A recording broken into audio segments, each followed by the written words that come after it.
What's going on, crypto cousins? It's your Bitcoin baby daddy here with another episode. If you're new here, man, y'all know what to do. I'm not gonna say it. Well, I am gonna say it. Nah, I'm not gonna say it. Anyways, so what we're gonna be talking about today is the whole BlueKirby debacle, off Blue, everything that happened with it so far.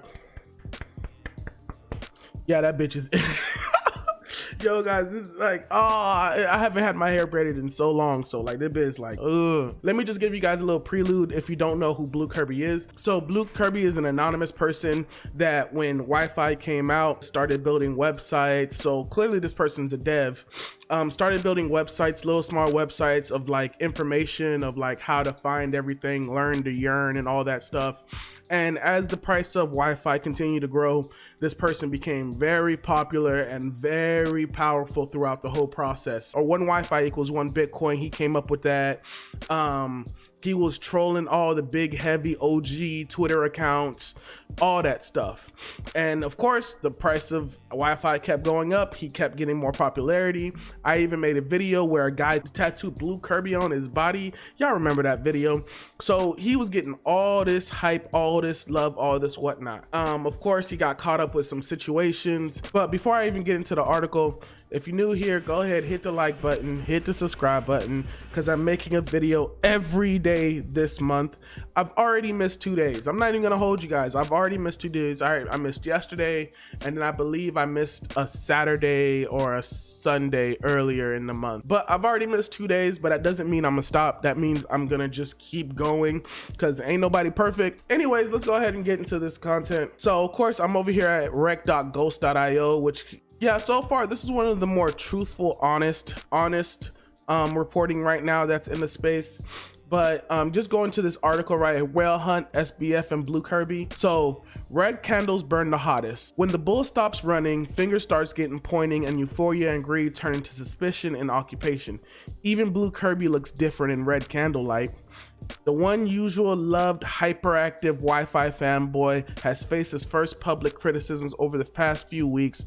First, when he naively promoted an unaudited code of EMN before the hack. Then after he dumped his Wi-Fi when the market turned red.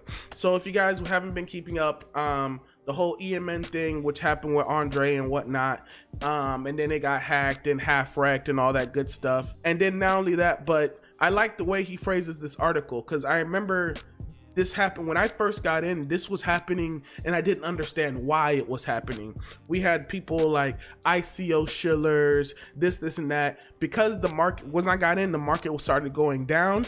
I just started seeing like crypto Twitter and people were just calling out people for all the like ICOs they promoted, John McAfee, like all these big names that at the time I didn't even know who they were, to be honest with you. But I was watching it, even content creators were getting hit, like Ian Bellina, was it Data Dash, because he even got paid for some ICOs and didn't talk about it. This is a known thing that when the markets go red, people just start blaming anybody they can get to. And if I'm like a face on YouTube, you guys can come into my comments and say, oh, this is your fault, you're the reason why I lost money, you told me to buy this and all that. So just understand that, you know, you have to make your own decisions and whatnot in this space, and, you know, invest in things that you actually research it and didn't look at a YouTube video and decided that, oh, I'm just gonna buy it because I saw it on a YouTube video. But going back to what the article is talking about, BlueKirby claims his Wi-Fi sales were an attempt to gain some privacy, and that he planned to rebuy it using different addresses, but many were left wondering why he simply didn't use a CX to deposit his coins and withdraw elsewhere.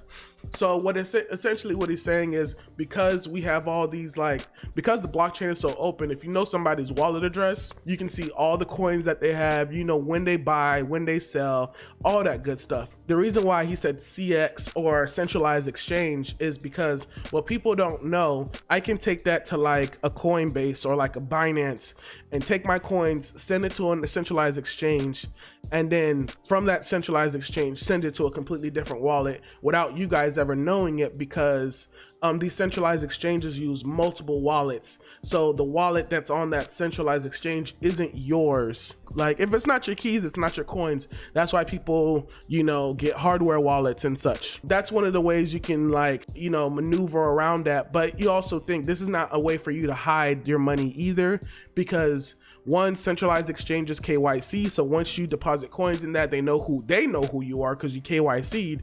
Or there are other ways you can get around it, like some exchanges have a KYC limit saying you can only move like 1 Bitcoin a day and you don't have to KYC, different things like that. So that's another situation that happened. Seemingly unfazed by the blip in his relentless PR campaign, Kirby conducted his own ICO for a mysterious NFT sell platform Off Blue, which raised over 800K. God, bro, y'all just got money, dog. Y'all just jump into anything. My God, 800K in a matter of minutes, bruh.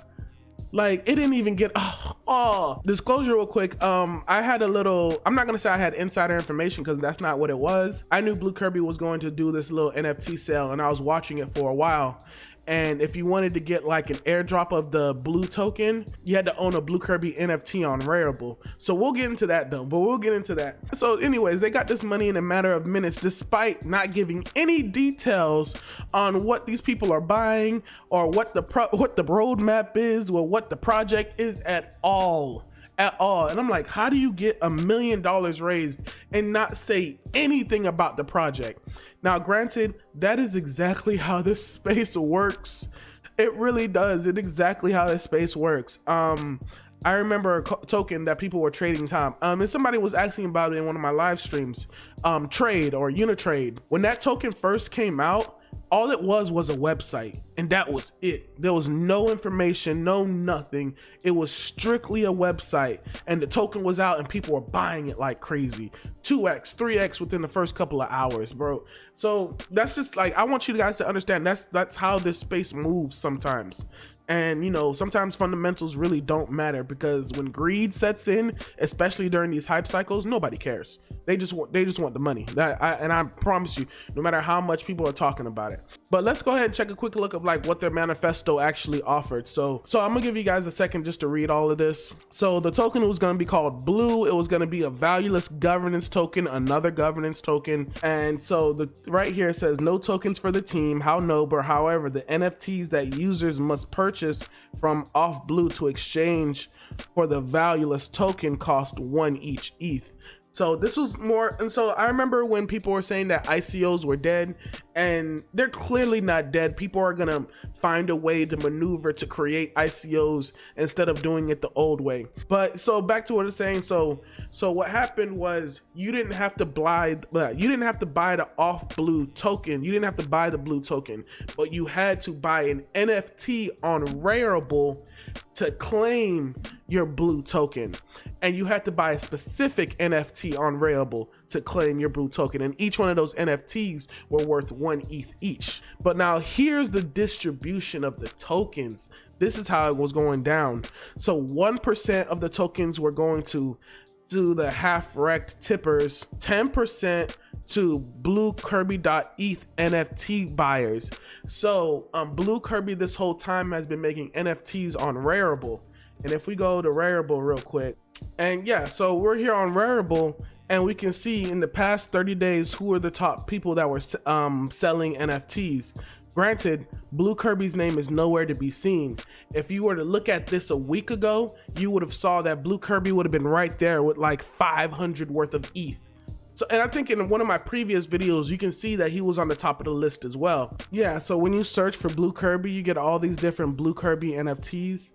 And we can go ahead and find BlueKirby as a creator right here. And you can see all these tokens he created. Now, if you owned one of these tokens before this happened, you automatically got dropped the blue token airdrop.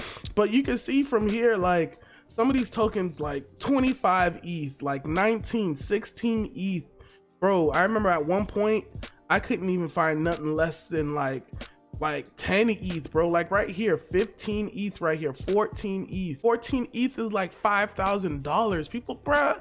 People see right here, you can see it Off Blue. Oh Lord. Right. So anyways, going back, so 10%, 14% went to 14% went to Wi-Fi governance addresses, and 75% to off-blue.eth NFT buyers. So after everything was said and done, Rarible took them down because they didn't want no ICO happening on their market.